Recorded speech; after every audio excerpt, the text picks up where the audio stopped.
Okay, so today the Move for Life conference is being held over 3 lunchtime sessions, 12 to 2 p.m. today, tomorrow, Wednesday, and on Thursday.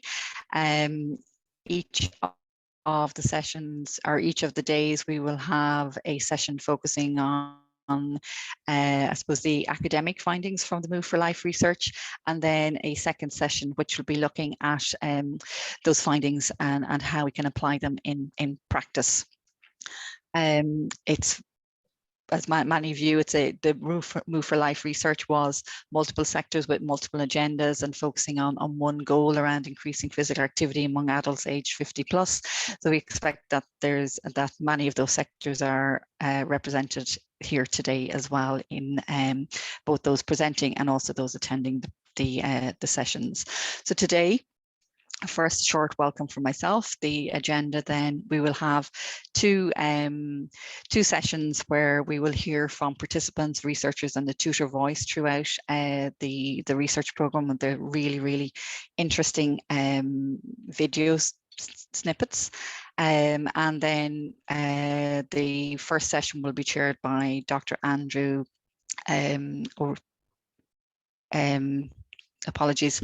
We'll have our first session which will look at physical activity and the findings from the Move for Life and sedentary behavior and its impact on health, chaired by Professor Andrew Murphy, and the second session chaired by Professor Catherine Woods, with input from Mary Harkin around locked in, locked out, locked up research that Age and Opportunity conducted around COVID.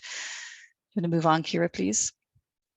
So I suppose just a brief setting the scene in terms of why back in 2017, 18, we started the Move for Life research. What we know is that one of the biggest challenges that we are facing both in Ireland and across Europe is our ageing population. Over the next number of decades, we can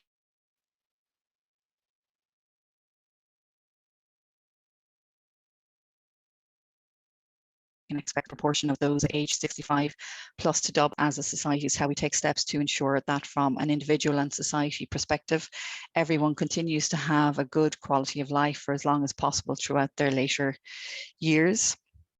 And we know that functional capacity can decline from the age of 50, while in many cases all around us we see older adults who are happy, healthy, engaged and contributing to society.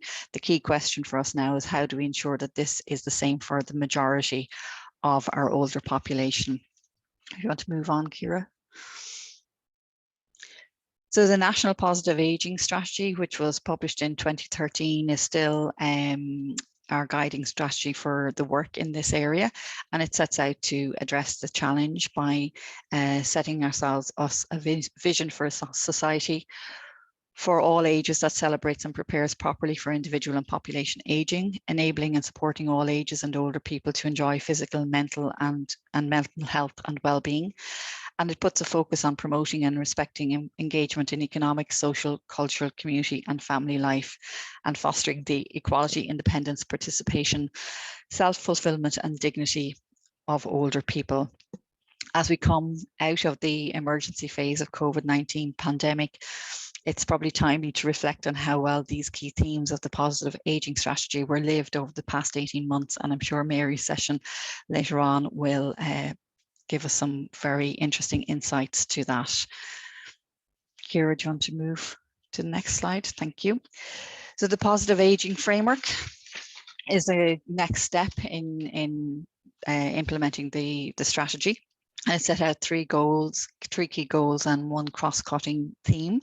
The key goals included removing barriers to participation and providing more opportunities, supporting people to maintain and improve or manage physical and mental health and well-being, and enabling people to age with confidence, security and dignity.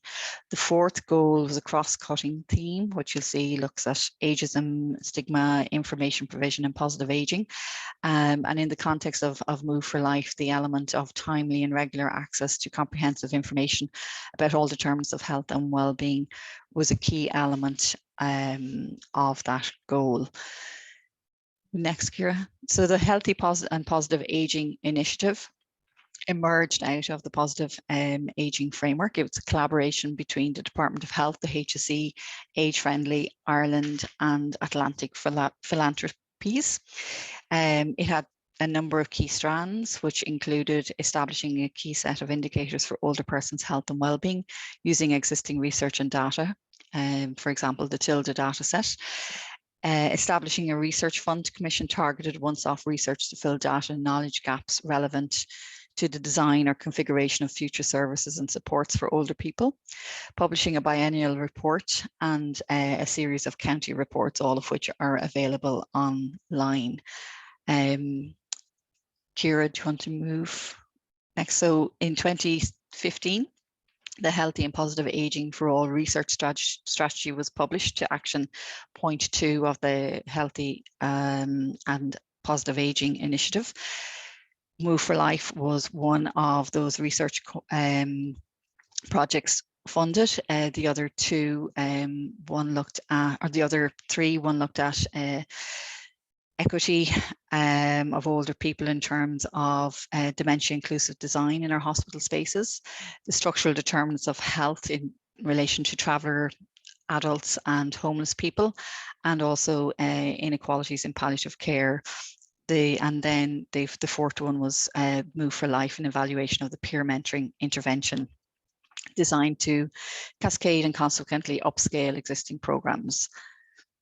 Move on, Ciara, please. Thank you. So why focus on physical activity?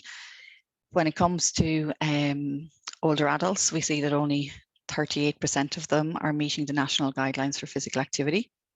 The rate of long-term illness increases with age, with 61% of adults aged 50 plus having a chronic condition such as arthritis, osteoporosis, cardiovascular diseases, respiratory conditions, and diabetes. And we know that there is significant evidence to show that meeting the National Physical Activity Guidelines promotes well-being, physical and mental health, prevents disease, improves quality of life, and has economic, social, and cultural benefits. So it's critical for aging well. Physical activity has been recognised by the Royal College of Physicians in Ireland as a wonder drug. So because of its impact on both reducing the risk of disease and illness, as well as the benefits of regular physical activity for those who are living with chronic disease. So the challenge of increasing physical activity at a population level is ongoing. And despite all the benefits, it remains a challenge. In the Lancet series on physical activity in 2016, it was observed that while many countries are taking action to improve physical activity through the publication of policies and action plans, implementation and consequently impact at individual and population level remains weak. And it is theorized that the greatest progress is likely to occur through interventions that are effective in promoting physical activity, implemented at scale, regularly assessed and fully embedded in enabling systems. And this is what the Move for Life research project set out to do. So the purpose of the Move for Life study was to develop a community-based intervention that would address the problem of inactivity, be easily implemented and embedded within the existing system of the local sports partnerships across the country, designed for the promotion of physical activity in adults living in Ireland aged 50 plus. So the key questions that the study set out to answer were: how do we enhance the effectiveness of existing physical activity programs in increasing physical activity participation in those aged 50 plus who are inactive?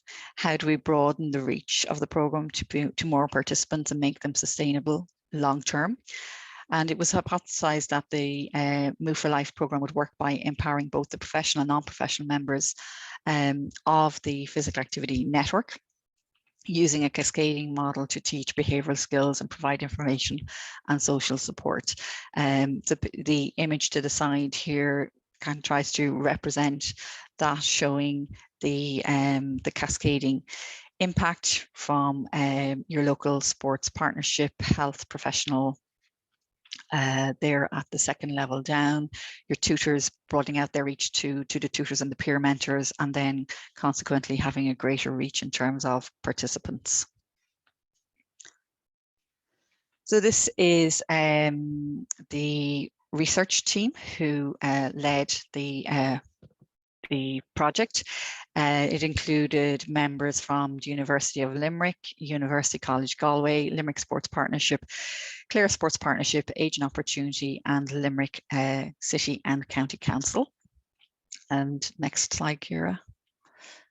And this image just shows the launch in 2018, where it was launched by the President of University of Limerick, Dr.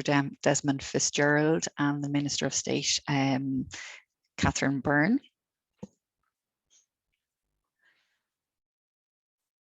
During the same just picture gives shows you some of the tutors and peer mentors who received training across the 2 counties of Limerick and Clare, and the 8 sport and physical activity hubs in those areas. Some of you may recognize yourselves there. So the research and collaborators, many of whom you'll have seen in the previous slides, used a 6-step intervention mapping approach to guide their work, at all times working closely with stakeholders, including the community and older adults themselves. The research was carried out in 4 strands. Strand 1, understanding the evidence. Strand 2, developing the intervention. And strand 3, testing and evaluating the intervention in a real world scenario. And we're in strand 4 now, which is around sharing the learnings. And across today and the next 2 days, you'll hear a lot more about the previous strands 1, 2, and 3, with a particular focus on how the learnings from Move for Life can be built upon and integrated in across practice to achieve the goal of increasing population levels of physical activity for inactive over 50s.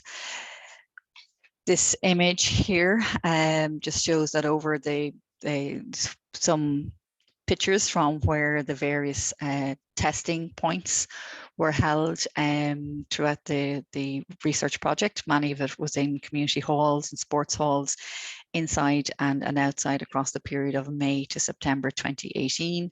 And there was a huge level of activity and input and support from students and the research team and volunteers across the University of Limerick and Clare and Limerick Sports Partnerships. Over around 733 people in total took part in the Move for Life programme and the research project, which was fantastic.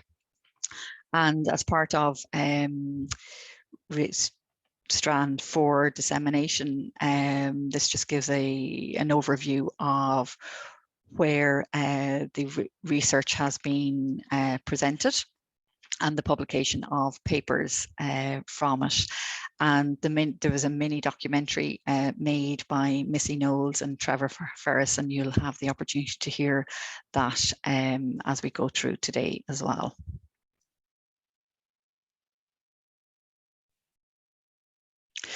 So just before I hand back over to Ciara and to the video, just to say from the research team, but also on behalf of the HSE, the Department of Health and Atlantic Philanthropies who funded this research, a big thank you to everybody involved in the research project, the participants, tutors, funders, researchers. Thank you very much.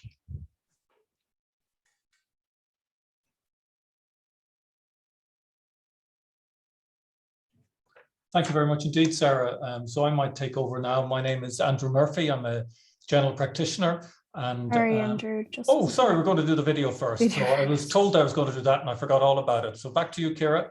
Thank you.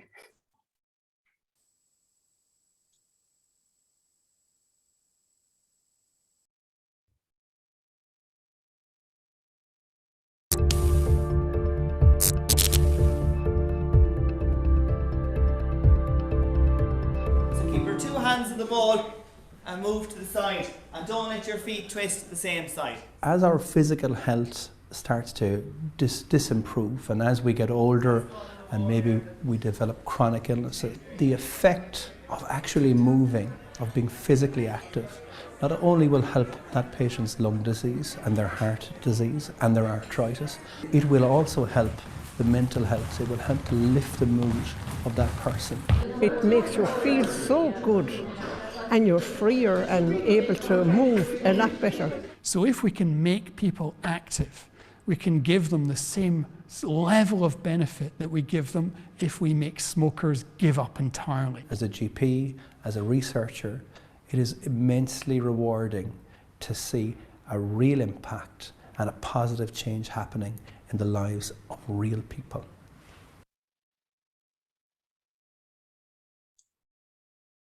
Thanks, Ciara, indeed, for that video, and sorry for the jumping in early there. So as I was saying, my name is Andrew Murphy. I'm a general practitioner in Galway and also the Department of General Practice and in NUI Galway. And how I got involved here was through the National Health Research Board Primary Care Clinical Trials Network. So it was a real pleasure to work with Catherine and colleagues on this project.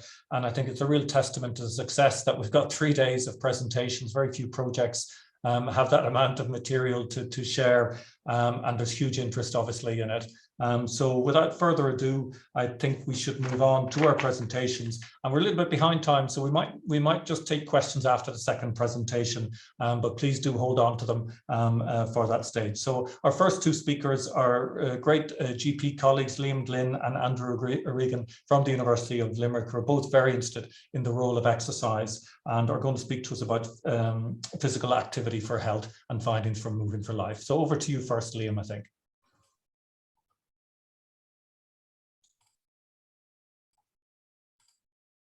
Thanks, Andrew. I'm just sharing my screen there with you now. I'm hoping those slides are coming up. So we can see them perfectly. They're not quite yet in slide mode yet, Liam, but they're there.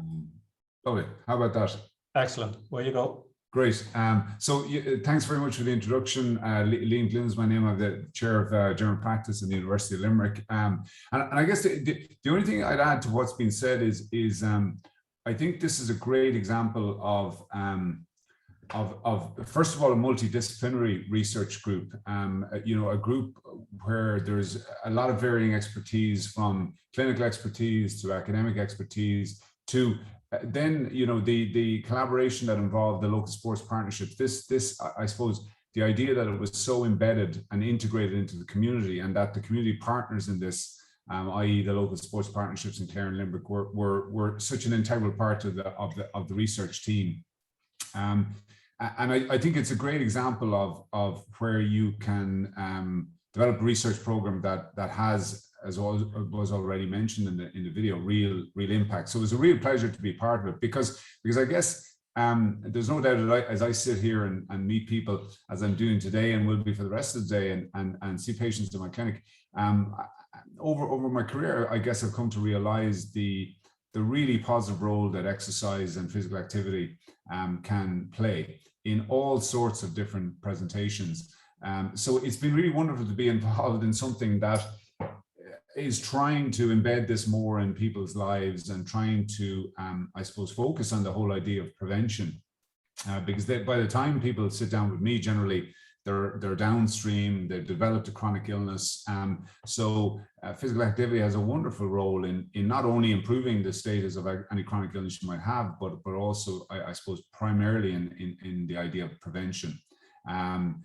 So with that in mind, it is a long time, and Sarah has given us some lovely evidence just around the benefits of physical activity, and it's a long time since Hippocrates uttered these immortal words, and I think they're very interesting, because they, on the one hand, make a positive statement about physical activity, but on the other hand, they also realize that it's a challenge in terms of trying to get the right amount and the right delivery, and trying to get people, inherent in it, I think, is the idea of also of motivating people and getting people physically active, because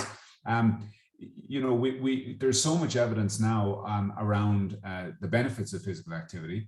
I think there's a huge amount of extra awareness about it. there's a lot of different organizations, such as, for example, our local sports partnerships, but also Healthy Ireland, the HSE, in terms of trying to do something about the deployment of this wonder drug, as was already mentioned.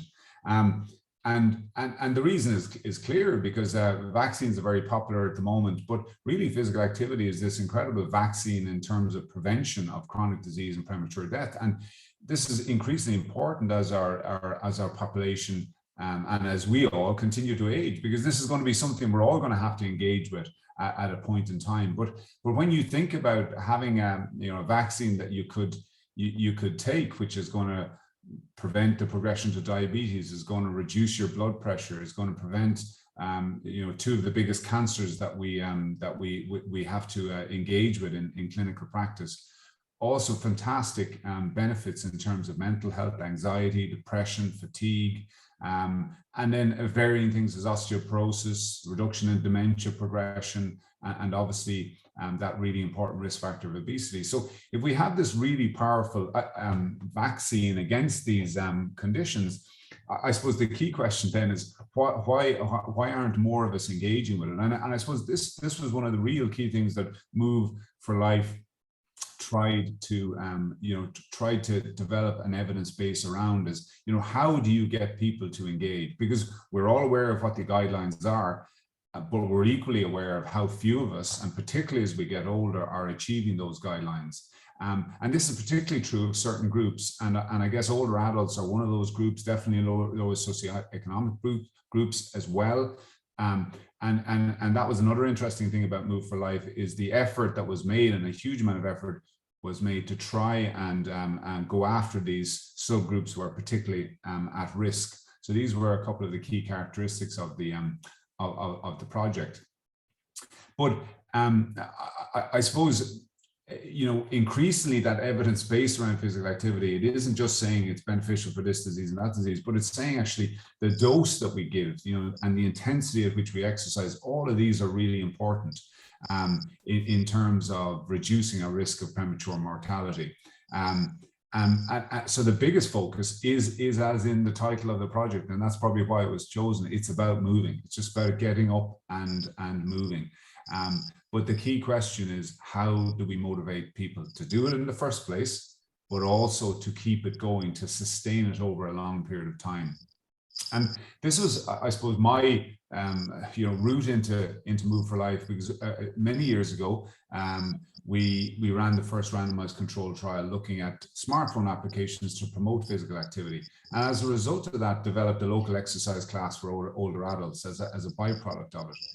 But that was so successful, that in conjunction with a huge amount of support from the Clare Sports Partnership, that developed into 20 different locations around the county of Clare, delivering activity for older adults. And I suppose what really became apparent was that people are interested in this, people are becoming increasingly aware of it, but how do we set up the right infrastructure for them so that they'll want to engage and they'll also want to keep engaging? I suppose that's the crucial point. And hence, that's where Move for Life came from. It particularly focused on the inactive group. It looked at older adults because we're aware that, as we go up in age, our levels of activity and intensity of activity tend to decline. So that really was the basis on which the background in terms of Move for Life developed. But I suppose the key issue really was, I think, the strength of the different disciplines that came together to work together on the project, and also having the real world expertise in terms of the sports partnerships and the clinical partners within the project to sit with and work with the academic expertise to come up with the best intervention possible that could be deployed in order to encourage people to get up and move, and then keep them moving in the long term. So again, I've been delighted to be part of this journey, and it's just wonderful to see so many really interesting outcomes in terms of the evidence base and in terms of the results of the project. A lot, about which you will be hearing a lot more over the next couple of days. So on that, I'll hand over to you, Andrew.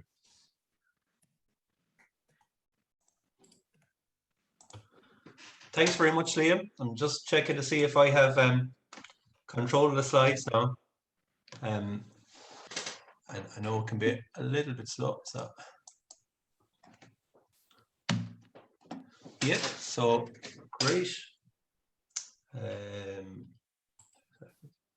Yeah, so Liam has told you about the science behind physical activity for health and why Liam and I, as general practitioners, are so interested in physical activity. I'm going to tell you a little bit about the science behind Move for Life now and what we found at the baseline testing of Move for Life. Andrew, if you want to just move to slideshow, the slides will be bigger then for. Sure. I'm not convinced that I have the control of the slides, or maybe I do. Bear with me, Andrew. Yep. Yep, so there we are. So just to tell you about Move for Life, as you know, it was set in counties Limerick and Clare. It was actually conducted in conjunction with the local sports partnerships and community centres, 8 community centres across Limerick and Clare. From a scientific point of view, we were interested in inactive adults who were over 50 years of age. But in order to have an inclusive recruitment strategy and to entice more people to come, we opened out the invitation to active adults as well and people that were over 45 years of age. And the thinking behind that was that by widening the pool, so to speak, we'd bring in harder to reach people, friends and partners and so on, as of more active and maybe more get up and go people. But there'll be more about the recruitment tomorrow. I'd say because of my own interest in tapping the slides, I've fast forwarded a little bit, but you'll have to bear with me on that one. But that very first week of Move for Life was all about getting people into the 8 community centres, giving them more information. Those that want to be part of the of Move for Life would have had consent, so they were signed to give informed consent, and then we would have done some baseline data collection, and that involved 3 different strands. The first was a battery of questionnaires where people gave information about their chronic illnesses, their healthcare use over the last 6 months. The next was physical activity tests, so things like grip strength, things like a 6-minute walk test, their BMI and so on. And then the third bit was the bit we're really interested in this presentation. That was the fitting of the ActivePal device. And the ActivePal is a sort of accelerometer. It's about that size, a little bit bigger than a postage stamp, and it fits onto the inner thigh. The ActivePal device allows us to objectively measure all different forms of physical activity, but sedentary behavior as well.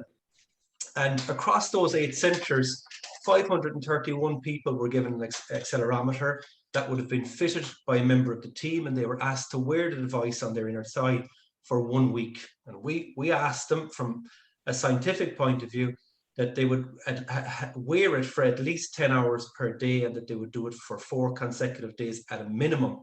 And they would include 3 weekdays and a weekend day as well. And out of the 531 people, we had valid data on 485, which is a lot of people to have objectively device measured physical activity data measured for a week. And we were looking at 6 parameters in particular. They were MVPA, or moderate to vigorous physical activity, light intensity physical activity. We were interested in daytime sedentary behavior, standing time, sleep time, and step count, which I'm sure all of you are familiar with. And then we used a technique that you'll hear Grainne talk a little bit more about later, called cluster analysis. And that basically is an exploratory statistical technique that allows us to look at a data set for patterns to see if groups are emerging in terms of their physical activity behavior. So what we were looking for was patterns emerging of people that were maybe similar to each other, but they would form groups where they had very different physical activity behaviors to other groups, of course. So out of the 485 participants, this is the slide I'm speaking to now, 4 out of the 5 were female, 1 out of 5 were over 80. 4 out of 5 were overweight or obese, which may seem like a big number. And the majority had attended their GP over the previous 6 months. And in terms of health, then the health profile of our participants was very similar to the national profile reported until the same chronic conditions were highest: high cholesterol, high blood pressure, and arthritis, and very similar proportions of our participants had those illnesses and conditions when you compare it to Tilda. Just what's not on the slide, I think, is interesting, is that 3 out of 4 of our participants had a chronic illness. So that from a GP's and from a health point of view is very interesting. And what's even more interesting maybe is that just over half, about 52%, had multimorbidity. So that's the presence of 2 or more chronic conditions in one person. And when you move into that multimorbidity category, the complexity of your care and of your life increases dramatically. And a lot of this would have matched the data from Tilda, again, that national profile. So I'm just going to try and move on the slides there, and if it's working, great. If it's not, I might have to ask for help. Yeah, so here we are. So we're looking here at the 4 activity profiles. So we have had an inactive sedentary group. So these were out of the 485 people. About 10% fell into a very inactive and sedentary group. And then by far the biggest group were what we would have expected, a low physical activity group. And then you had an active group, 22%. And then you had sort of a real outlying group, a group of very active people with, step counts. If anyone has used a pedometer or any of those wearables, they'll be familiar with step counts. Well, this very active group, they would have had step counts of about 18,000 steps. They would have been doing about an hour and a half of MVPA today. So they were a real outlier group compared to the general population. And then if we look at these groups, and if we take the blue group was the most inactive and most sedentary group. And if we just maybe for ease, let's look at the blue group and the yellow group. The yellow group was the most active, that very active group. And we compared them for things like complex multimorbidity, which is having at least 3 chronic conditions across 3 systems. That's the complex multimorbidity. You see it's immensely higher and significantly so higher in that inactive group. You'll see the same for mental illness, the same for chronic lung conditions. And then you can see it in a really stark way in terms of the proportion of obesity in each group. If you look again at the blue versus the yellow. And then the healthcare use, again, higher GP visits, higher primary care use in the inactive group compared to the more active groups. And then hospital admissions as well, much higher as well. So the point of this slide is that those inactive, more sedentary people, they have higher proportions of all chronic conditions, but especially here, mental illness and chronic lung conditions. And what you see as well is much higher proportion of obesity, complex multimorbidity, and healthcare use. And finally then, what are the implications of these baseline findings? Well, what we've done through the cluster analysis is we've identified a group within the group, a group with higher levels of obesity and chronic illness and multimorbidity, and not surprisingly, a group with much higher healthcare utilization. So this lower physical activity, more sedentary group are a really important group from a health point of view as well. And I guess the final message is that our future research will probably have to look at the barriers to this group engaging in physical activity and see what can be done to get them up and moving, and as Liam said, to keep them moving. So finally, I'd just like to say thank you and Gormahagif to all our collaborators and our funders, especially to the local sports partnerships who facilitated so much of this, and to our peer mentors and to all our participants. I think it's just like to say on behalf of all of us a big thank you to Catherine as well, who spearheaded all of this from the very start. So over to you, Andrew, and thank you. Thanks very much indeed, Andrew, and thanks to Liam and Andrew really for a super overview of the Move for Life. And I think all of us find local data incredibly powerful, and my goodness me, you can't get more powerful than that with it. So we'll move on to our next presentation, but do please keep thinking of questions, and we'll address those at the end. And we're moving on to that group, I think, that Andrew highlighted, those with sedentary behavior. And I accept that we're all sitting down at the moment looking, well, some of us are, be interested to see who's standing up, but we will have a standing break soon.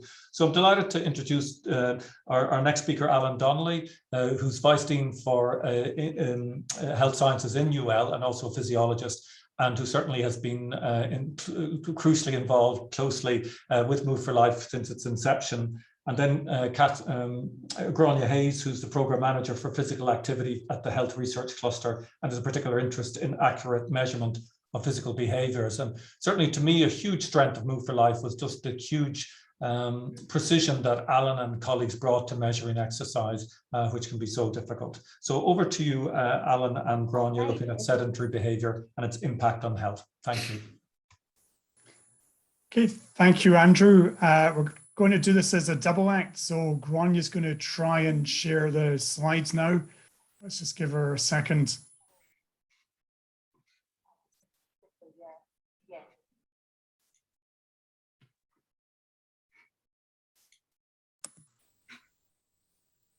Okay, if you go to presentation mode, Grainne, can you do that? Yep.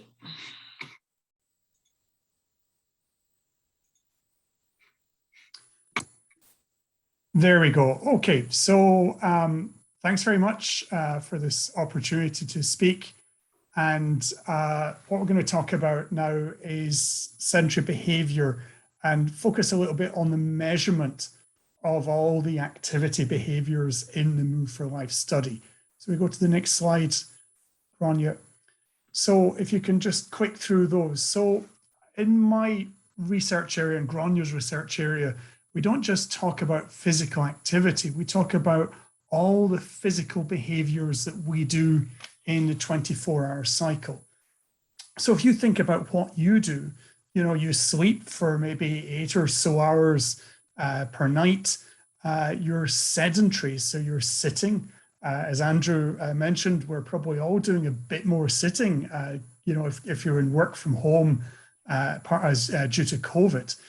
And that's called sedentary behavior. So the sitting time is part of our daily sedentary behavior. And the pattern of sedentary behavior is how you break that up. So you might sit for very long periods. You might have lots of back-to-back meetings, or you maybe, if you're a general practitioner, maybe you're sitting in your chair while the patients walk in. But or you might be the kind of person who jumps up every 5 minutes and goes for a stroll. And that's a pattern of your sedentary behavior. And that's really important for health. And of course, physical activity, we know about it, and Liam has mentioned how intensity is important.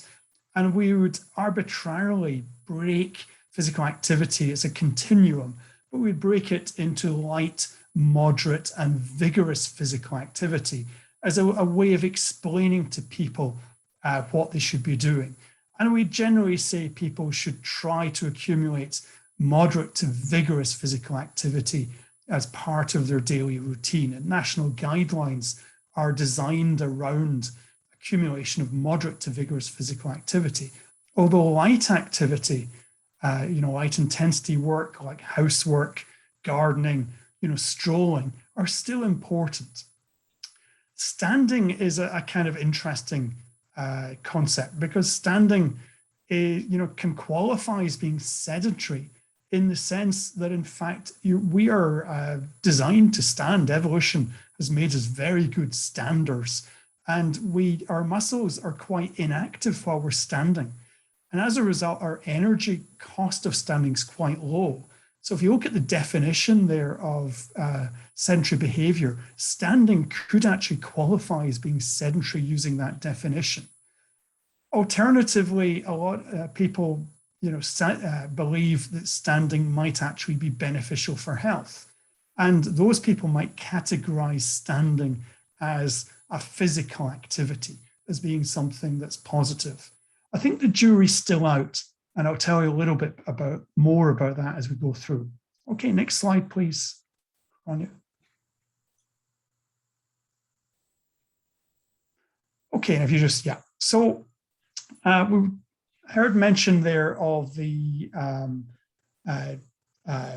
2016 physical activity series. And I'll talk about in the next slide how that's kind of enlightened how we think about sedentary behavior and physical activity. But, you know, to focus down on sedentary behavior, we probably spend, you know, on average 8 to 9 hours per day sedentary. Work from my research group indicates that, in fact, during COVID, for University of Limerick staff anyway, you could add another 2 hours to that. So they're probably 11 to 12 hours per day sedentary because they're missing out on, you know, commuting to college, to walking around between classes, or, you know, going out, walking out for a coffee.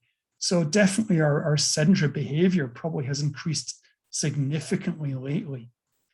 And as I mentioned before, we don't just talk about sedentary behavior as a whole thing.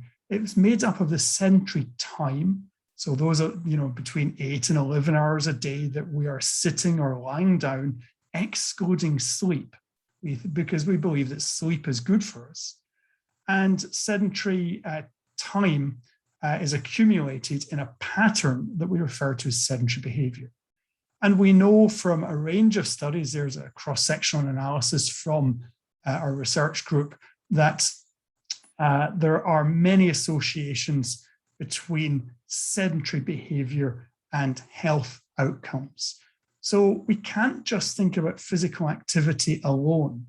And we have to think about physical activity and sedentary behavior together. Okay, next slide, please, Grainne. Okay, so there's, you know, thinking about the Lancet series, the paper that I want to highlight from the 2016 Lancet Physical Activity series is from Ulf Eklund's research group. And they did this massive meta-analysis, compounding articles and research studies together to create a population of over 1 million participants. And when they analyzed this, they found that if you are the 1 million participants were sedentary for more than 8 hours per day, they actually needed to do an hour or more of physical activity in order to nullify the increased risk of mortality, not just disease, mortality from sitting for long periods. This is very powerful data. The numbers are huge, and it strongly suggests that when we think about how much physical activity we need, we also need to think about how sedentary we are. And if we go to the next slide, please, Grainne. So this is a kind of infographic that's been developed by the US Department of Health and Human Services from Ulf's work. And what you can see there on the right is how much moderate to vigorous physical activity we need per day. And on the y-axis going upwards is our daily sitting time. And you can see that red is good, amber is kind of still not that great, but not as bad as red, and green is good in terms of health. And you can see very clearly on this infographic that if you're very sedentary, in order to be in the green, healthy area, you need to do more physical activity in order to balance that sedentary behavior.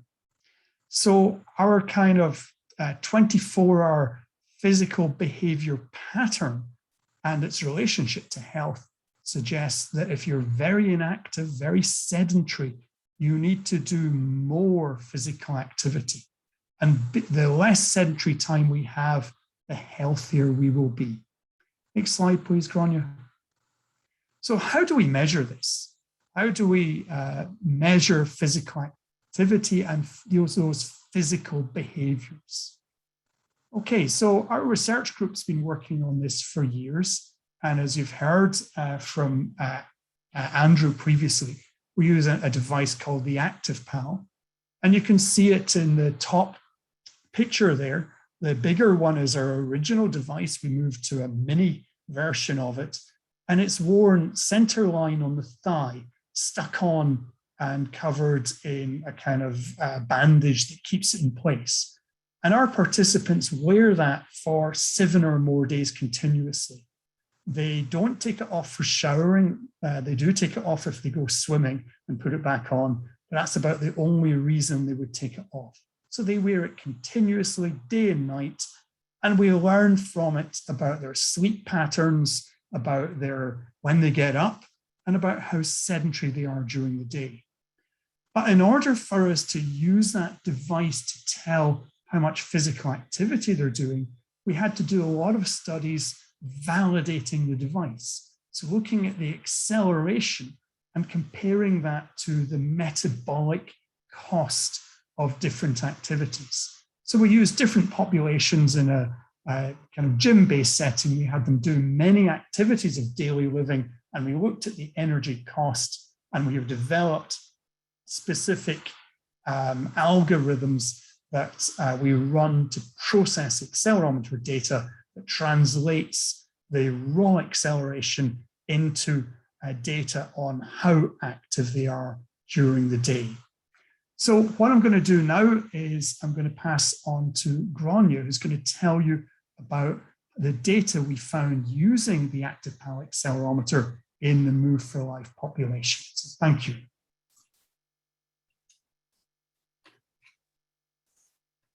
Thanks, Alan.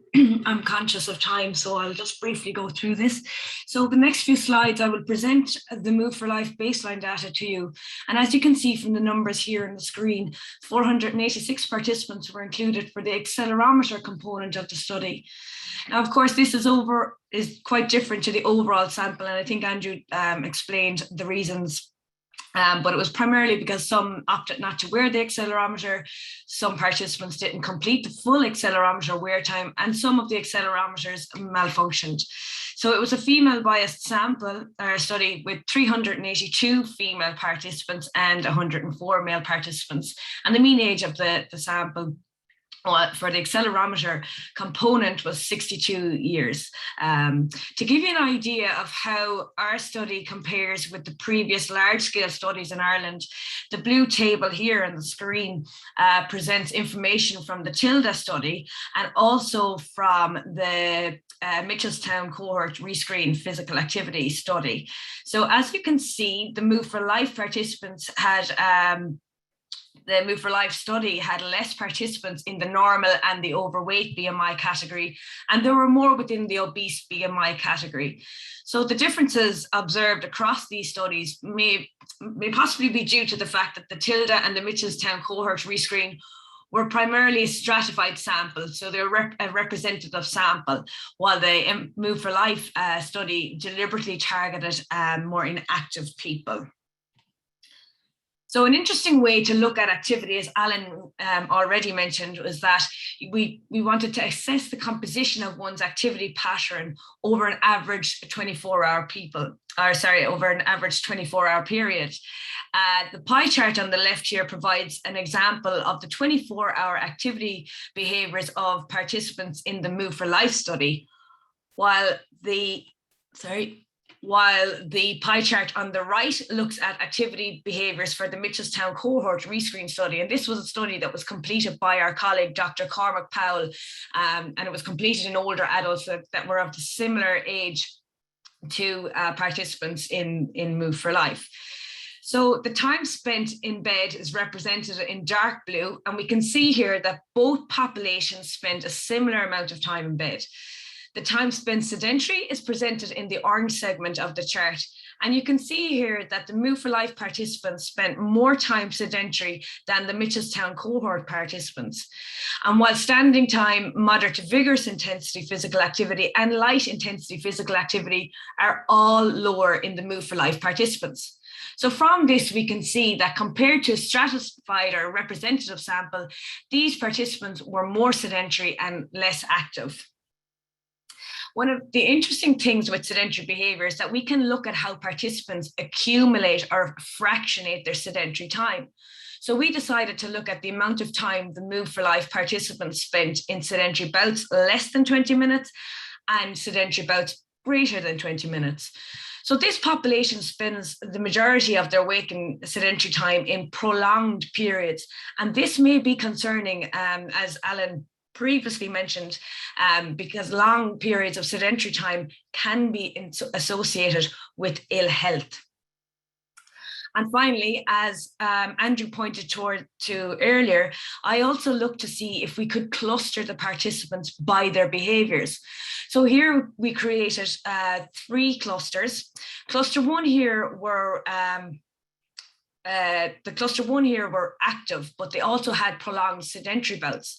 And this is kind of representative of normal behavior, and could be, an example would be an office worker who could sit for long periods during the day, but particularly could exercise in the evening.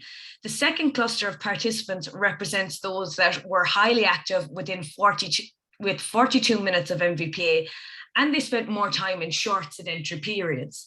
And then the final cluster were the lower active participants, and they had more prolonged bouts of sedentary time. And an example of this could be someone that sits most of the day and actually sits most of the evening as well.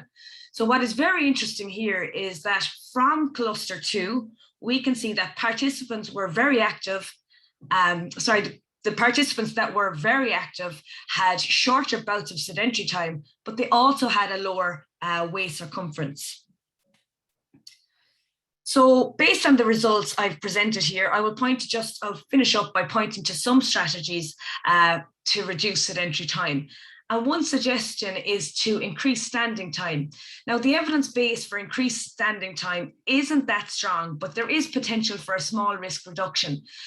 And what you should realize here is that we as humans are efficient standers, and the energy burn of standing is quite low. So you would be required to stand for, a long period of time to reduce health risk. However, that being said, there is powerful evidence to suggest that prolonged standing can lead to venous insufficiency, so a fancy name of, varicose veins, and back pain. So from this, we would suggest to stand little and to stand often, just to break up the sedentary periods. Another strategy would be to break up long periods of sedentary time via MVPA, so moderate to vigorous intensity physical activity. Now, we know that there's a large body of evidence to suggest that MVPA is really good and a really effective in the reduction of multiple risk factors. But to be honest, in this age cohort, compliance is very poor. So it's not really realistic, as it requires space, equipment, and preparation. And sometimes within this population, it may require supervision. So what can be an effective strategy is breaking up those long periods of sedentary time with light intensity physical activity. And this would just require people to move more often, like things like sweeping the floor, moving away from a workstation, active meetings, active transport. And these are all effective ways of implementing light intensity physical activity into your routine. And we have seen very lately that there is some evidence suggests that there is a benefit to using light intensity physical activity for the reduction of multiple health risk factors. So just to conclude, what we know is that prolonged sedentary time has significant negative health consequences. We can replace sedentary time with light intensity physical activity or MVPA, and this is advisable. LIPA, light intensity physical activity, may offer a better potential for integration into working day and at home, and especially in this population. Sedentary fractionation with activity bouts may be beneficial, so breaking up those prolonged sedentary periods with little bouts of activity. And the benefits of additional standing time may be small, and prolonged standing may be associated with health risks. However, more research will need to be carried out in this area. And I'd like to thank you for your time, and I'll hand you back over to Andrew. And just to acknowledge the mentors, the Limerick Sports Partnership, Clare Sports Partnership, participants and the research. I'd like to acknowledge and thank them. Okay, over to you, Andrew. Thanks very much, Grainne and Alan, as well, for a really clear discussion of what can be at times complex figures. So really well done on that. You've clearly done this explanation before. So we are a little bit behind time, but I would suggest we run till about 1:05. So please, if people have questions, please do fire them in. As somebody involved in trials, one of the most difficult things to do is to recruit patients. And here we have with a pilot study with over 700 patients initially recruited, 400 in the main trial. I mean, remarkable figures and a real testament to everybody. And they were certainly the right type of patients as well, as the data Grainne has presented has just shown, not as active as we'd like and needing support in that. So Terence Greasewood, and I hope I have the name right, to Andrew O'Regan, wondered about the very important point about equity or access to exercise programs. It's something that we're all very familiar with.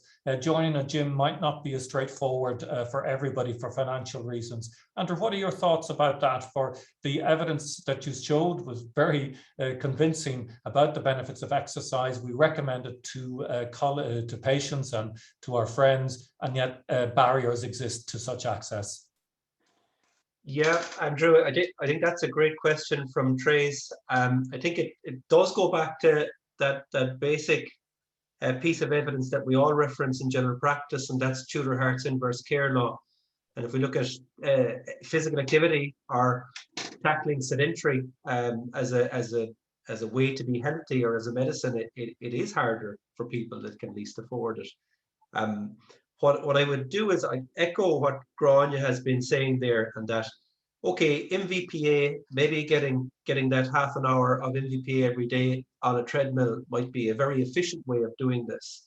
But going back to that Ekelund paper, little bit less sedentary, a little bit more active is better. So what that translates to in real life is, if you can go for a walk, if your neighborhood is safe in every way to do that, go for a walk. If you are inclined to sit for long periods of time, as Grainne said, sweep the floor. So I think it's just about trying to be practical, and that any sort of movement is good. That's the message I would give. Any movement is good. It doesn't have to be in a gym setting. That's how I leave it. Thanks, Andrew. It really highlights as well the whole society approach to this, about providing facilities for people to exercise in parks or whatever. So just the recent announcement in Galway last night about a cycleway. I mean, these are crucial bits, and it's something that all of us working together just can try and support. Just moving to Grainne and Alan then. Grainne, if you could maybe just comment on standing desks. Should I get one or should I not on it? And then Alan, I was just wondering about COVID, if anything has exacerbated the issues as you highlighted. What are your thoughts about the impact of COVID as we've emerged through it, about physical activity, what it's done to our ability to physical activity, and what should we do in response? So standing desks, Grainne, and we won't ask if you're standing or sitting at the moment. I'm currently sitting, Andrew. Yeah, so as I alluded to earlier, the evidence at the moment is only emerging around standing. So based on this, I wouldn't, but I suppose standing desk companies wouldn't agree with me because it seems to be quite popular at the moment. So we don't have a strong evidence base yet to recommend them. But again, I think it's just about breaking up those prolonged sedentary periods, and it could be useful for that. That's great. So to be decided then. Alan, sort of trying to look towards the future then, because certainly in practice, and I'm sure Andrew Regan might agree, I mean, our population has suffered from COVID in many ways, but one unexpected way is the extra inches that have come onto our population. Yeah, I mean, COVID, the work from home is really the culprit. COVID clearly, has many, medical issues, and recovery from COVID is, somewhere where exercise might be quite important. But for the rest of us, who are vaccinated, or who have not had severe COVID, I think that the clear issue is the work from home. And those of us who are working from home, I think the general finding is you're more sedentary. And that's because meetings go back to back. We're all kind of teamed or zoomed out by the end of the day, with those back to back meetings. And I think, the you know, we really need to think hard about that lifestyle. And, you know, as employers and employees, we need to think, is this good for us? Should we be, you know, having breaks that are scheduled? You know, and one thing that, for instance, UL has done is to block lunchtime and say no one should have a meeting 1 till 2. Because before that, you could often find, if you're involved in lots of things, you'd have a 9-hour meeting day. And, you know, not getting up for that length of period, those long blocks of sedentary behavior are bad for us. Ideally, you should be getting up and walking around every 20 to 30 minutes. That may not always be possible, but if it isn't possible, ideally a 10-minute kind of walk around between each, meeting would be good. You don't have to, you know, go out and go for a run or get on your bike, although it would be good if you did. But, you know, you could walk around the house. Maybe there's something, you didn't do the dishes this morning. Maybe, you know, there's something down the bottom of the garden you need to collect. Those kind of short trips, getting a bit of light activity can be very useful. And you need to think about breaking up that day. You know, we're no longer walking to meetings, etc. As far as the standing desks go, I don't think the way most people use them is you know, hugely dangerous.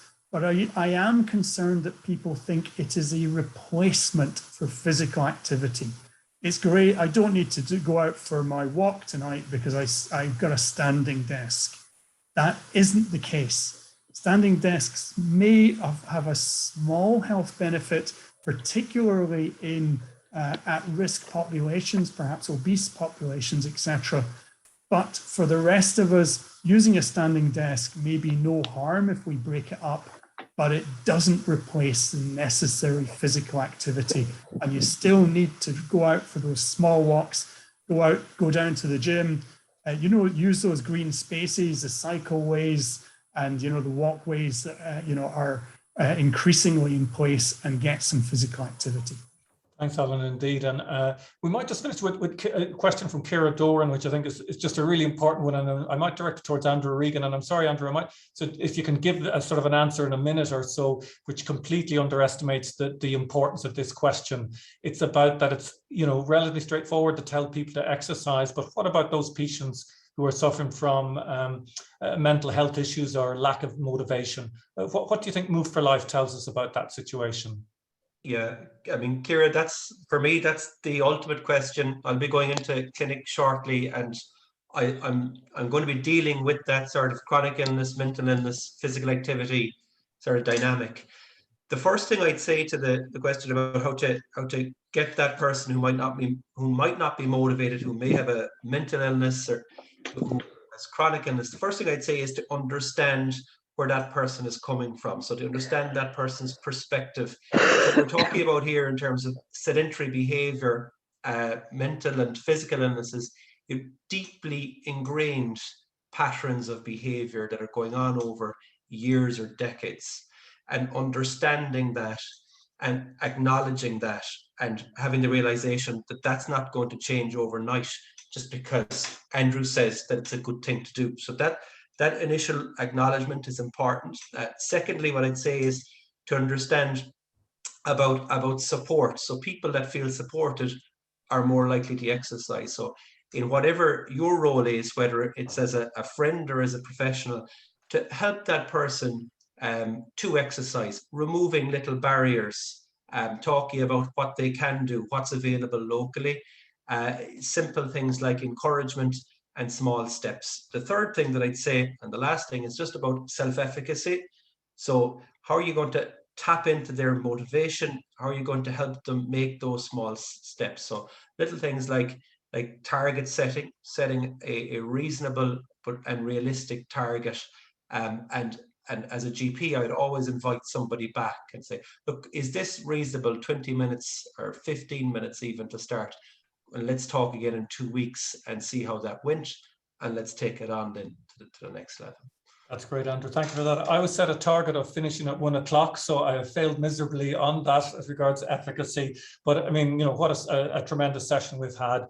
Move for Life is an incredibly important project. I congratulate Catherine and all the team, but particularly, as has been highlighted, the participants, the tutors and the peers who really made this study possible. So we now will take a 15-minute break. We've been energized as to what we're going to do with that. Kira on the IT side is going to show us the full video made by one of the participants, which I think is a really important point, Missy Knowles and Trevor Ferris. So that'll be shown in the background, and we'll come back in 15 minutes, which by my clock would be 13:27. So around 13:25, we'll be back for the next session. So thank you very much, and congratulations to all our speakers. Thank you.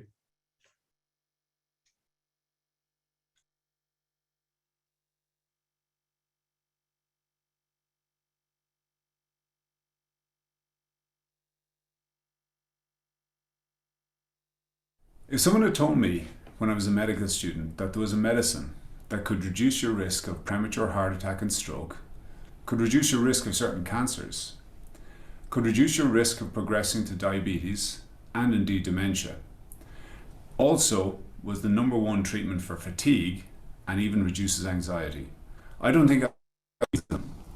But after many years as a family doctor, I've learned that there is such a medicine, and it's free. And that medicine is exercise.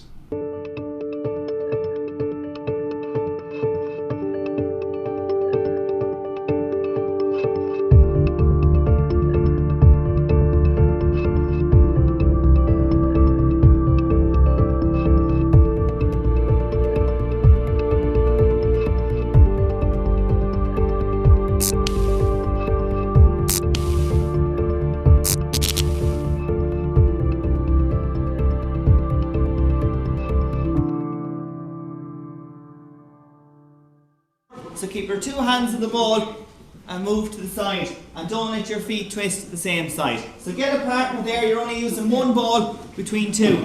Here we are today in Carron in County Clare, the birthplace of Michael Cusick, one of the founders of the GAA, and we're at one of our older adults activity classes, which we run here every week, every Tuesday around lunchtime for these great people of this area. This is a very rural community, and we decided to set up this project in 2015 in conjunction or collaboration with the North Clare Primary Healthcare Team, Dr. Liam Glynn and his team in Ballyvaughan, and we set up 4 groups in Ballyvaughan, here in Carron, in Crusheen, Corofin, to respond to the need that older adults aren't getting the recommended levels of physical activity on a weekly basis. And then people have noticed that older adults, because of the nature they're getting older, less activity, balance becomes a problem, coordination becomes a problem, and even just their social interaction with people becomes a problem. So these projects started then in 2015, and now we have over 22 groups in the county taking part, and nearly 600 people taking part weekly in weekly physical activity classes of this type. When I started to look at things like, you know, how do we change the health of the individuals I look after as a GP or a family doctor in the west of Ireland, or indeed as a researcher when I ask the same question in terms of populations, that idea of exercise keeps coming up, but also the idea of the challenge of getting people to change their behaviour in terms of exercise. When I think about my clinical practice, and I'm thinking of one patient in particular here, somebody who has a chronic lung disease, but also has a heart problem, and somebody who is elderly and has developed arthritis as they've got older. I think, well, what can I do for them as their GP? And of course, there is a whole wide range of medications that can be prescribed. But there's one thing that I can give them and one thing that I can point them towards that will help all the problems, and that is physical activity. As our physical health starts to disimprove, and as we get older and maybe we develop chronic illnesses, that has an impact on our mental health as well.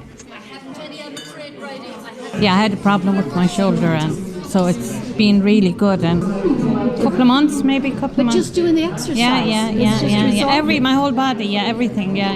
It's absolutely great. And you come once a week. Once a week. Yeah. How about yourself? There's just so many different strands to it, really, because we come as a community, and we get a bit of exercise, and we have our cup of tea, and we're feeling better. As a GP, people often ask me, well, what do you actually do in research? And since getting involved in Move for Life, I can give them a really good exemplar of what research is all about. And for me, it's about two things. One is testing a theory in a rigorous and scientific way. And secondly, and perhaps just as important, is the impact that that piece of research will have on people's lives. It makes you feel so good, and you're freer and able to move a lot better. You know what I mean? More energy, and it lifts your spirits. The effect of actually moving, of being physically active, not only will help that patient's lung disease and their heart disease and their arthritis, it will also help the mental health. It will help to lift the mood of that person. So I can't think of any other intervention or any other medication that's been developed that will have such a positive impact in such a wide range of health parameters. I suppose we're coming to the end of this session, and I'm hoping and hoping for the rest of the boys that it will continue, because it is absolutely first class as far as I'm concerned. It's something to look forward to. Couldn't let it go now. We have 12 weeks put into it, and it's brilliant, most enjoyable. I was going through an illness, and I had to come in. I had to get out and about. I had to start walking, do my exercises because it was part of the program, and going through my illness and the amount of friends that I met through this, and it has given me a new lease to life, and I've really benefited from it, and I've got, I think, much fitter now, and yeah, really enjoyed it. Physical activity is a significant risk factor for health. We know that physical activity, or not doing physical activity, being inactive, carries the same risk as smoking. So if we can make people active, we can give them the same level of benefit that we give them if we make smokers give up entirely. Okay, so we're going to do a little bit of kettlebells in the water. In terms of capability, if an individual believes they have the physical and the psychological capability to change their behaviour, this is very important. It drives that aspect of the behaviour. So we work with the individuals to change their physical capability through developing their skills in the practical classes, and the psychological capability through teaching things like knowledge, decisional balance, goal setting, through the sports development officers embedding the behavioural change techniques in their programme. The benefits that the individuals here at the Move for Life programme have shown, both psychologically and physically and socially. They're not only just enjoying the activity, but they're also getting physically active. They're feeling healthy. They're feeling like they're part of a group and part of a community, and they're really, really enjoying it. So it's a really exciting endeavour. It all began in a very, very small way in one single rural community. And now we really feel we have the possibility of this becoming, upscale on a national level. And hopefully the evidence that will come from this trial will allow us to design very powerful interventions around group activity, around sustaining groups in terms of exercise, and I guess particularly around recruiting individuals into those groups in the first place. And the thing about Move for Life is it's not just a snapshot in time, it's a follow-up study where we do our intervention, we leave people, and we come back and we revisit them again to see how things have progressed. And the personal stories and the feedback that we've got from real people with real lives as a result of their involvement in Move for Life has been incredible. And as a clinician, as a GP, as a researcher, it is immensely rewarding to see a real impact and a positive change happening in the lives of real people.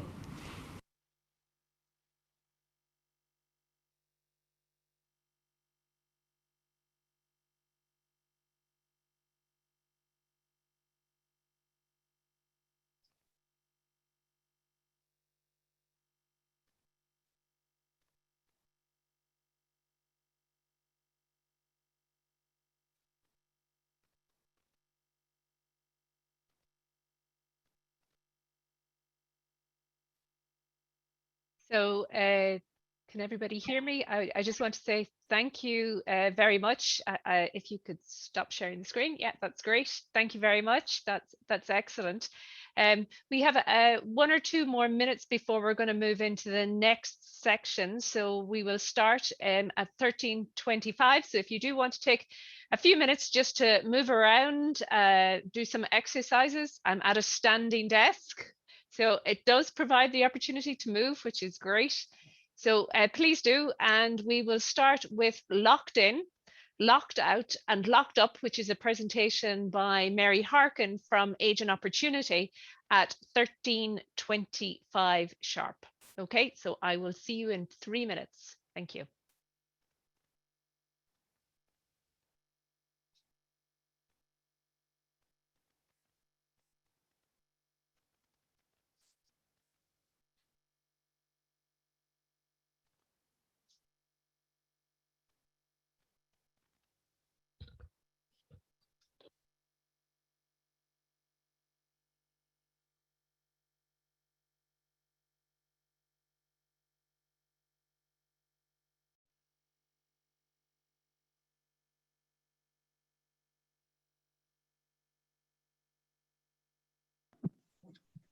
Sorry, Catherine, we can't hear you.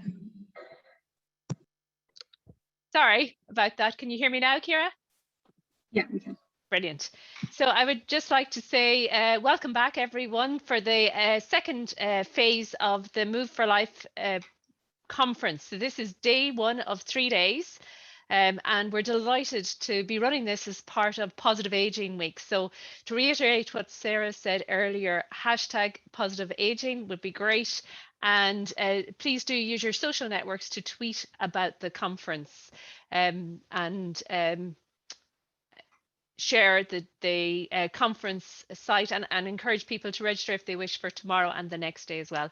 So without further ado, I'm going to introduce you to Mary Harkin, and I am delighted to welcome Mary and her presentation today with the great title, Locked In, Locked Out, Locked Up. Mary is Policy Research and Evaluation Manager at Age and Opportunity, which is the national organisation. It provides a range of opportunities for older people who want to get involved in arts and culture, sport and physical activity, civic engagement and personal development.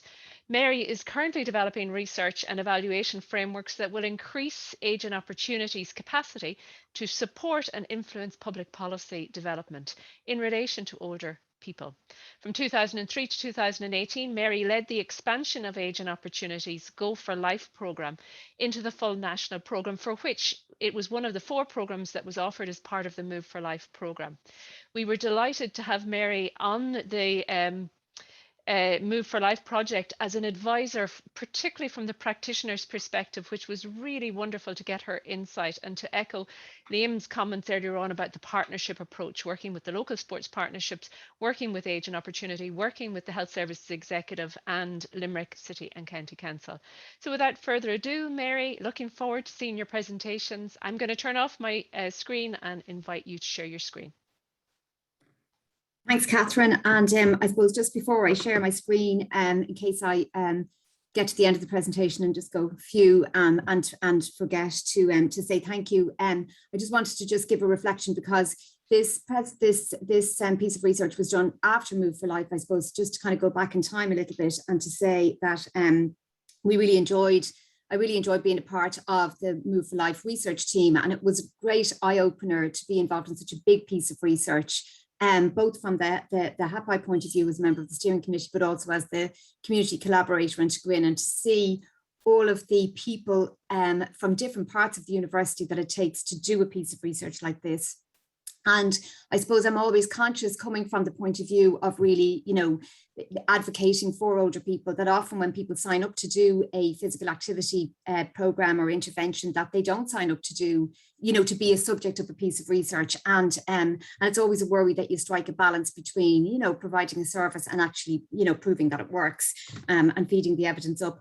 But I really thought the whole team that worked on the Move for Life project, you can see some of the photographs there, the crack that they had out at 11 o'clock at night, meeting people and doing some of the, the time 1 tests and the time 2 tests and so on. So I really thought that there was just a great atmosphere of involving older people. You can see from the video there. So it was really a pleasure to be involved in Move for Life, and I just wanted to say that because my presentation is slightly after the fact and I might have forgotten it at the end. And of course, all of the older people who contributed in both Move for Life and in the survey that I'm going to show you now, just to say thank you to all those people as well. We couldn't really do the work that we do without the participants. So I'm going to, hopefully this will all work. I'm going to share my screen now. Can you, hopefully that's, can you see it there? We can see it if you can put it on. Yeah. Okay, yep, there we go. Perfect. Thank you, Mary. All right, so I can't take any credit for the great title, Locked Up, Locked In, Locked Out, and that came from one of the participants in the research, an ICA member, who said, look, we're just a group of older people. We're normally involved in parish and community activities. We're socialising among ourselves. We can't do anything until it's safe to do so. We are locked up, locked in, locked out. So this survey was something that we didn't set out to do a survey. Actually, what we set out to do was we convened a stakeholder group in May 2020, 2 months after the Taoiseach had announced the restrictions, that concept of cocooning that we'd never heard of before St. Patrick's Day 2020. And we optimistically in May 2020, we thought that maybe the worst was over and we'd be getting back to doing physical activity. So we convened a stakeholder group to provide guidelines about the safe return of older people to recreation, sport and physical activity, to try and get people back up and moving after being cocooned as quickly as possible. And of course, we didn't anticipate that this thing was going to run on and on.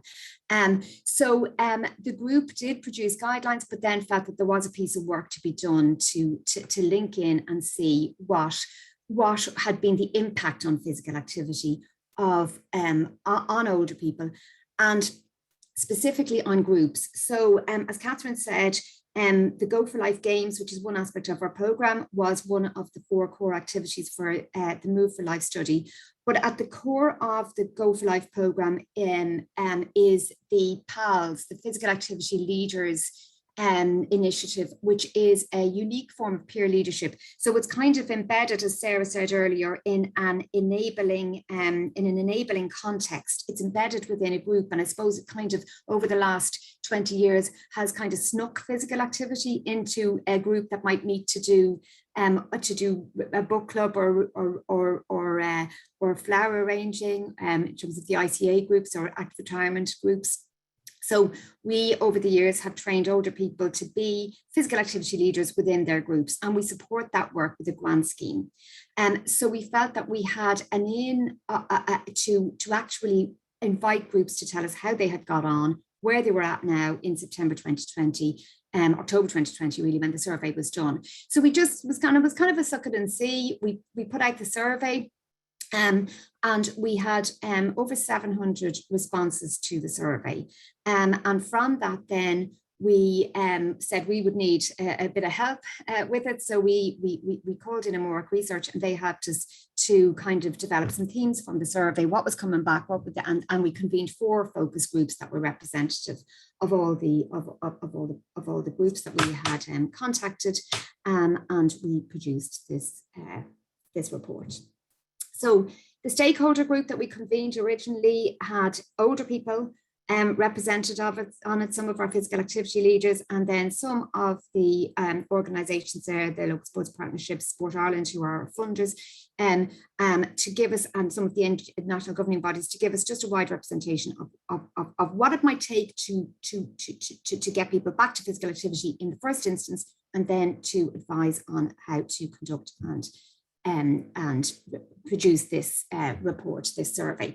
So we, as I say, we sent out the survey in October, and we got a great response to it, nearly 700 responses. And and we conducted the focus groups, and we also set the scene with the description of the policy landscape. So, you know, as Sarah said earlier, there were a lot of different strategies and policies. There's great recognition that physical activity is a wonder drug, and there's a lot of different ways that we're trying to pursue to get more older people more active, and we know that's not enough of that. And also, we looked at what had happened during the restrictions, and there was a lot of imaginative responses from ourselves and local sports partnerships. A lot of it was online, and so it was coming, you know, there was a very, very different environment, but there wasn't nothing happening. So we looked at what was happening there. So in terms of the survey findings, then, we found that the groups were really very important parts of people's lives. They were meeting weekly in the main, and at least monthly. The groups were small, up to about 30 members, which meant that they knew each other very well. They were very good support for each other, and they were friends, and mainly meeting mainly from geographical locations. And so we felt that there was great efficacy in asking the physical activity leaders to report back that they were people who knew their neighbours, they knew their friends very well, and they were likely to know how they were feeling at that time. And most groups were meeting in community centres, pretty often, as I say. In terms of the physical activity leaders, obviously in Age and Opportunity, we were interested to know how they had got on, bearing in mind that a lot of them were over 70, were cocooning, were caring, and all of the rest of it. So we saw that, you know, 4 out of 10 of the respondents had pals in the groups. Bigger groups had more pals, and about a quarter of the groups with pals had said that the pals were in contact with them since the beginning of the pandemic. We felt that that was reasonable because they would have been cocooning themselves, and there had been no intervention to reach in. There was no way to communicate with their members apart from the phone at that point of view. So obviously, where there was more pals, they were more likely to have contacted the group, and 4 out of 10 of the pals had managed to actually organise some physical activity by October 2020. Every time, you know, throughout the survey, when we asked if they hadn't met, why hadn't they met? It was about fear. It was fear of mixing with others. It was fear of what the neighbours might think. It was fear of if something happened to them, and it was, you know, just fear was just coming through so strong. And you can see from that, like, locked in quote, people were really, really quite terrified and traumatized. 1/5 reported that there was a lack of facility available. Everything was shut down, so there was nowhere to go, I suppose, as well. But however, over a third of groups had come together by October to take part in some physical activity, primarily outdoor activity, primarily walking, although some of them were doing online activities, and some of the stuff that had come through from the PALs, and also from organisations like ourselves, like the local sports partnerships, and some of the NGBs have put a lot of interest in stuff online. Urban dwellers were more likely to have got together or to have engaged online than those in rural locations, unsurprisingly.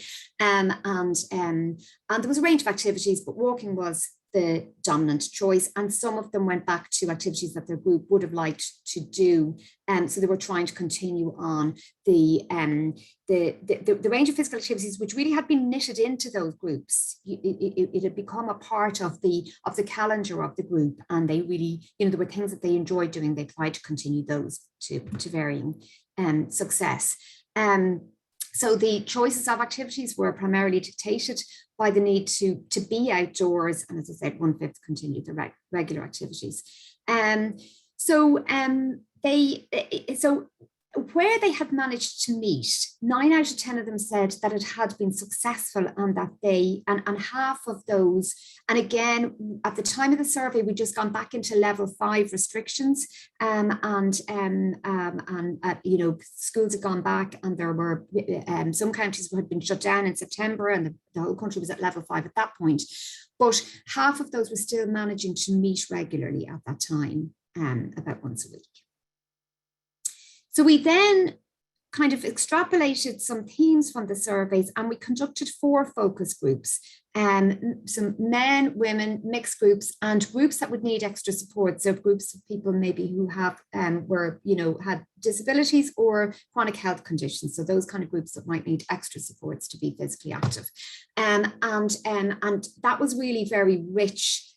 We had very rich discussions and really got into how people were feeling and what the impact was. So all the groups reported that the group was a critically important thing, and to have that taken away was a huge thing in older people's lives, and a lot of older people who would be living alone, and that interaction with the group beyond the physical activity was incredibly important, and that physical activity had been factored into all those group schedules, and there was issues then of where the group is, where people were not, the group would motivate people to be physically active, particularly in the case of women, where they might go to the group and they would do the bowling or the walking or the Go for Life activities in order to have the cup of tea and chat afterwards, so there was a bit of subterfuge in terms of how physical activity was woven into the life of the group.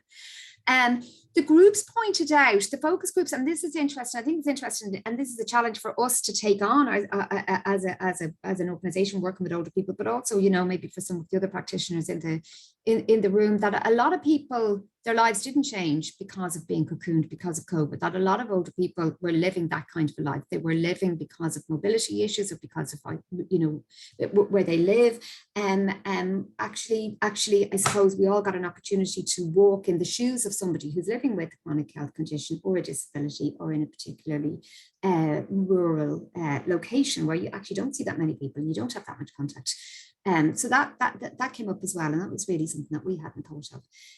There had been a devastating impact on the groups. Really, they were shut down. They were locked in, locked out, locked up, as one of them put it. There was just a devastating impact on the groups. And just as groups go back again, it'd be interesting to see that they will need extra supports to get back up and running. That overwhelming emotion of total fear came through again and again, but there was also a feeling of anger and frustration, a feeling that older people were being blamed for other people's movements being restricted, and that we might talk about ageism later on, but there was just a feeling that the public communications had not been great, and that really to single out that group of people over 70 and to treat them differently from the rest of society. There was an anger about that.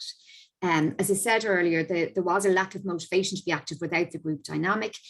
People worried about each other. These were their neighbours, their friends, people they knew for years and years. They did worry that the lack of physical activity was taking its toll on the physical and mental health of people.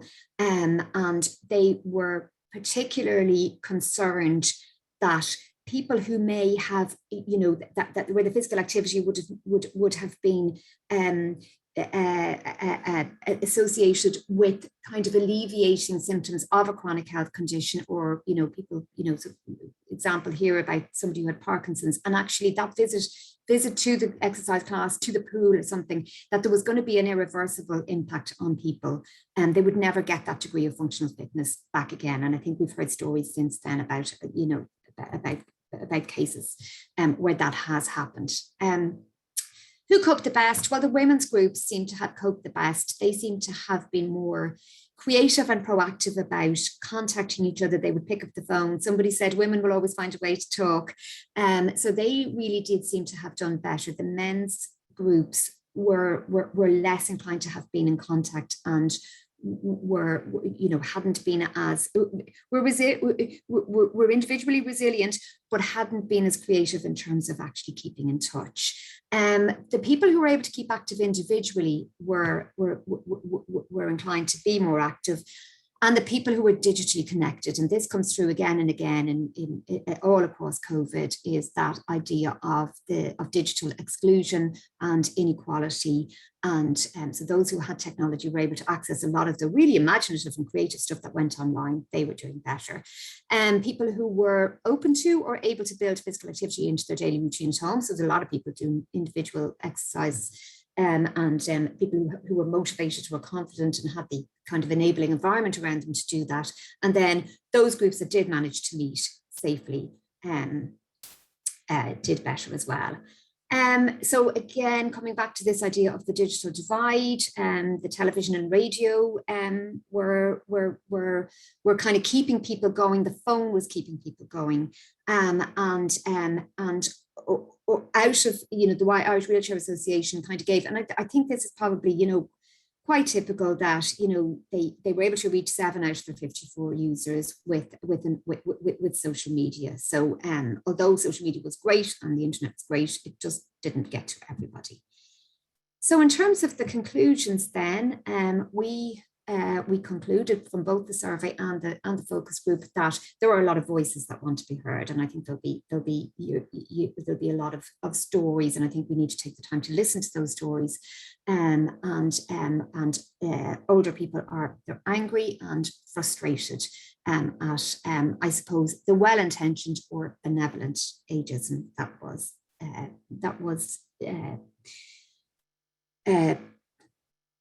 thrust upon them, really, I suppose. The impact on the groups was devastating. The women's groups fared better. Fear was the biggest barrier to physical activity, as well as lots of other activities. And digital inequality became very evident during COVID. So in terms of physical activity then, groups with access to enabling environments were at an advantage, both indoors and outdoors, because some of the groups who could get into a big hall and social distance within a big hall were able to meet safely at periods of time during COVID. Those who were, and there's lots of, we've all been in those, lots of crummy, tiny little halls around the country. They were really at a disadvantage because they couldn't get indoors during the winter. Public communications, really, really vital to have very clear messages. Some of the public communications were felt to have been unsatisfactory, but to get that right would, in a future similar situation, would be a solution. Supports will be needed for all groups. Lots of different kinds of supports will be needed for groups to get back together again, and a variety of physical activity resources will be needed. And again, coming back to that idea of the ageist response, I suppose, that there will need to be a lot of challenging done on that, and more positive narratives around aging. So there were lots of recommendations, and I'm just kind of conscious of the time. So just to kind of address the fear to through the Alliance of Age Sector NGOs, those of us who are working in the age sector and, our partners in this instance in sport and physical activity, to actually kind of highlight to policymakers what the recommendations are, what needs to be done. More categorizing, I suppose, that kind of that idea of a blanket ban on physical activity maybe wasn't so useful at times for older people's groups who might have been limited. So more emphasis on what can be done, more breaking down of actually what could be safe and what could not be safe, rather than blanket bans. And as I've spoken to already about ageism and addressing the digital inequalities. Clear, unambiguous, and easy to understand public health messages, because people were confused. They were annoyed about the different and unclear, and that was kind of affecting people's confidence. And they didn't know whether they could go out or they couldn't go out, and what they could do actually. So to have winter-ready communications around what you can do, around the benefits of physical activity, which would kind of motivate people to get back, and where online, where digital, I mean, this could apply across the board to any public service, but where digital communications are being used, that there is an offline alternative for those who are not online, and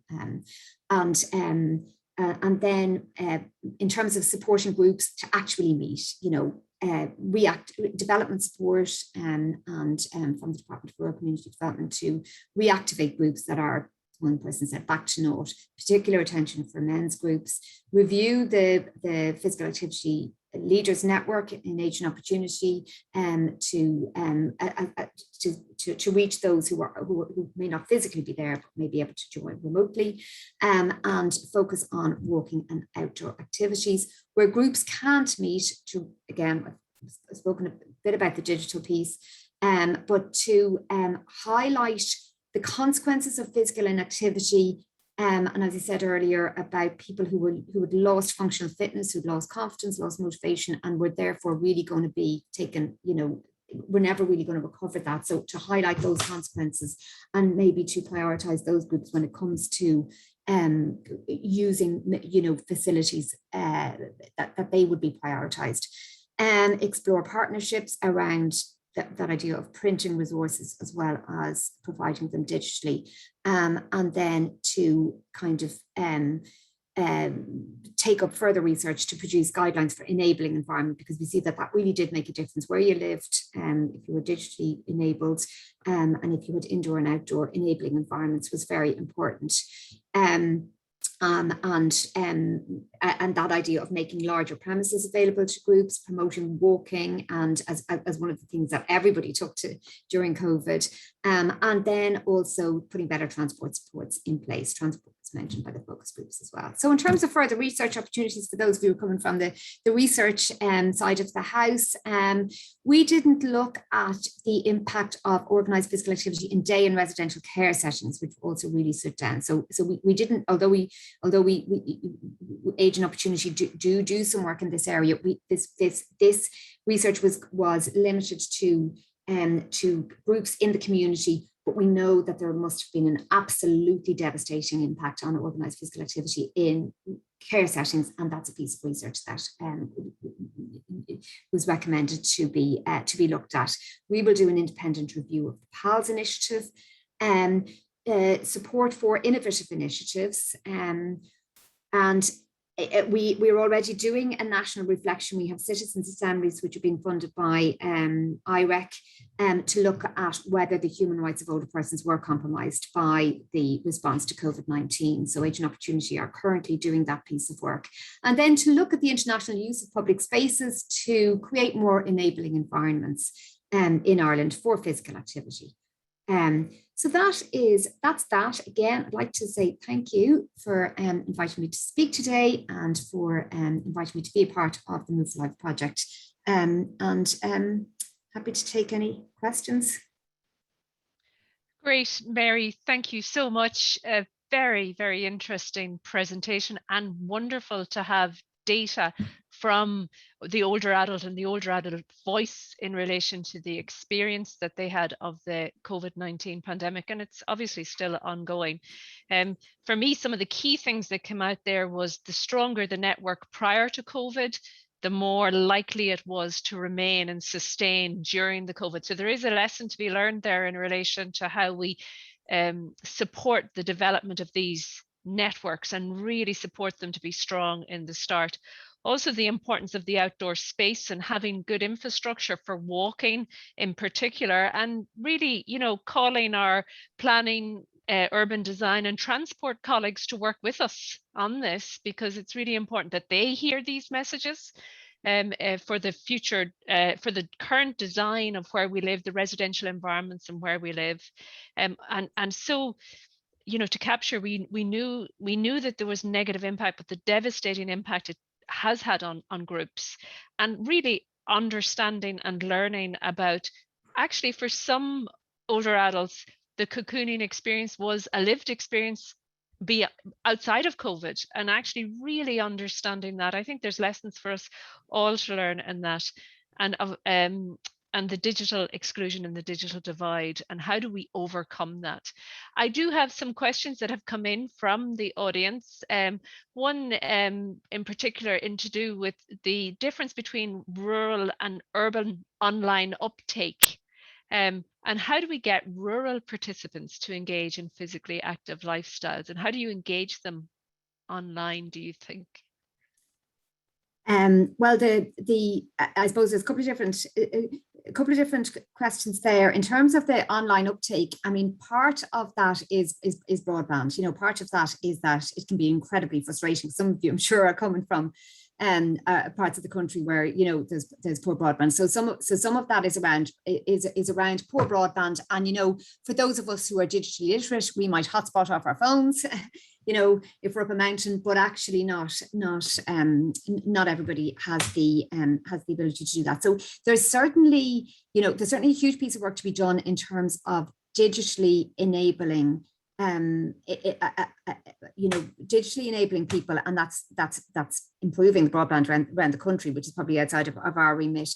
But certainly for the age the older person sector, there's certainly, you know, we should really be lobbying for support for the very many, you know, there are a lot of organizations who are doing digital interventions, but there does need to be, you know, that really needs to be ramped up. And in terms, but also I think we really do need to be very conscious that there are a lot of people who, for whatever reason, won't become digitally literate, you know, for lots of different reasons. And it's not really right or fair to put, you know, not to recognize that. And, you know, wherever there is a public service that's being delivered online, there should be an alternative offline as well, you know. And I think that's really going to be coming down the line post-COVID, because I think a lot of things have gone online.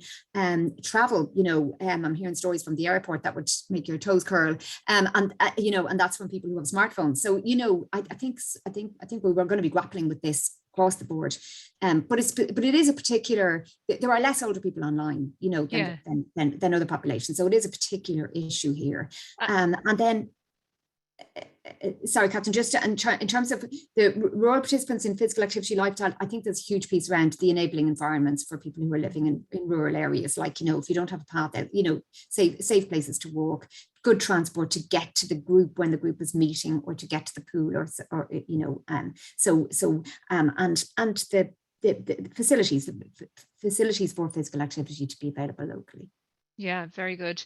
And also to recognize the full range of digital, like the telehealth and the telephone, as you said, is also really important, and maybe more accessible to some people than having to use the computer for interacting.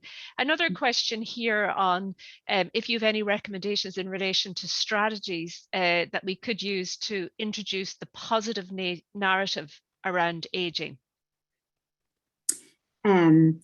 Yeah, I think we also, you know, around the time we looked at language, you know, so some of the language that was used around COVID was really not very useful, and that idea of, you know, using the term vulnerable elderly over and over and over again, you know, really that there's a learned kind of people will take that in and say, you know, 70 became this big number, which it never was before, you know. So under 70, you know, you're okay, out you go, you live your life. Over 70, oh my goodness, you know, you must stay in the house, you're vulnerable, you're elderly. So all of that narrative was very unuseful. So I think there's a huge piece around using the right language. So using the terms older persons. And I know we had discussions about this around the Move for Life table as well, about, you know, what's the best language to use here, because, you know, language does matter. It gets into your brain, and it informs how we think about people. So, you know, I think, you know, we've always in Age and Opportunity said older people should be visible in public spaces. So therefore, you know, if there is consultation, you know, around putting playgrounds in open spaces, there should be consultation about maybe is a petanque court a good idea? Are lots of benches? You know, somebody mentioned earlier on, you know, the new cycleway or greenway in Galway. And you know what, greenways are great, but greenways are really no good for a lot of older people and other people with, you know, with health challenges if they are not accompanied by public toilets, by benches, by lighting, by, you know, accessibility on and off them, and so on. So I think the main strategy would be talk to older people, you know, consult older people. There was no consultation with older people or older people's groups in the development of the cocooning policy, none at all. So I think the main strategy would be actually just go out and talk to older people. Okay, very good, Mary. Thank you. And one final question from Ciara Doran. Would it be beneficial to try and involve the families of older adults for extra support and physical activities? For example, family walk in parks? Yes, well, I mean, obviously the social aspect of being, physical activities, it's great. It's a great excuse to be sociable, and so yeah, families would have a role to play in that. But again, I think it's about, asking older people. I mean, some older people might just think that was going to be a nightmare, but some might really enjoy it, so in a sense, I think that's a question for every individual older person in whatever their family situation is to answer for themselves, I think. Okay. All right, Mary, thank you so much. And a very, very interesting presentation. And is the report available? Can people access the report? I will put a link up, if not today, because I think we've got only 2 minutes and I might not be that fast digitally literate myself. But I will put up a link. I'll put up a link to the report tomorrow. But it's on our website. It's on the Age and Opportunity website, www.ageandopportunity.ie. But I will put up a link. If I can do it fast enough before we close off, I'll do it. Okay. All right. And that leaves me really just to wrap up today's presentations, guys. And I want to sincerely thank Ciara and Marie in the background who've been working away on all the technology support. Without you, this all would have crashed and burned. So thank you very much for that. Some of the key messages that I've taken from today are Liam started off with the partnership approach, and it was being reiterated between all of the speakers in relation to how lucky we were to have a mixture of academics, a mixture of practitioners, a mixture of older adults, and a mixture of policymakers together on the team that devised and planned and ran Move for Life. And it really grounded us in relation to what solutions we came up with. Liam also made a very short and succinct but powerful argument for the need for physical activity for health. And then we saw Andrew's presentation, and one point from his slide on the protection of physical activity really gathered me in terms of the complex morbidity. So the adults living with complex morbidity, that's 2 or more chronic diseases, 3% of those in the most active categories were living with chronic morbidity versus 34% in the least active categories. So a very powerful difference there in relation to physical activity and possibly its protective factors in relation to health. In Grainne's presentation and Alan's presentation, we saw that 73% of the day on average was spent in either sedentary behavior or in bedtime. So their message was to interrupt sitting. And I was shocked to see that there was one group with very prolonged sedentary behavior, over 9 hours a day. And remember, this was measured with devices. So this is fairly accurate reporting in relation to physical activity. And then we concluded with Mary's wonderful presentation, very positive in relation to her recommendations of what we can do going forward. And in particular, listening to older persons, listening to their voice and making sure we represent their voice in all we do. I see that Ciara has put up the website again for tomorrow. We will be joining again tomorrow, where we will have Dr. Andrew O'Regan speak in relation to what we learned about recruiting. How do we recruit this? We were very successful at getting the target group, the inactive older persons who were maybe a little bit overweight or obese. So that was exactly who we wanted to target. We were very successful in that. But and Andrew will talk about why we think that worked and recommendations for going forward. Enrique will speak about the intervention development. How do we go about developing the Move for Life intervention, and what exactly is the Move for Life intervention? And then in the second section, Ciara and Grainne will do a very practically oriented session in relation to the assessments that we carried out. You've heard things mentioned like grip strength, waist circumference, 6-minute walk test. So we're going to go through the protocols that we used in Move for Life and give you some of our normative data and the results that we found. So that will be on tomorrow's, and then the third day is again presenting, but mainly on the results and what we've learned from Move for Life. So I hope you can all join me again tomorrow. Do spread the word, tweet about the conference, and enjoy Positive Aging Week. Thank you all very much.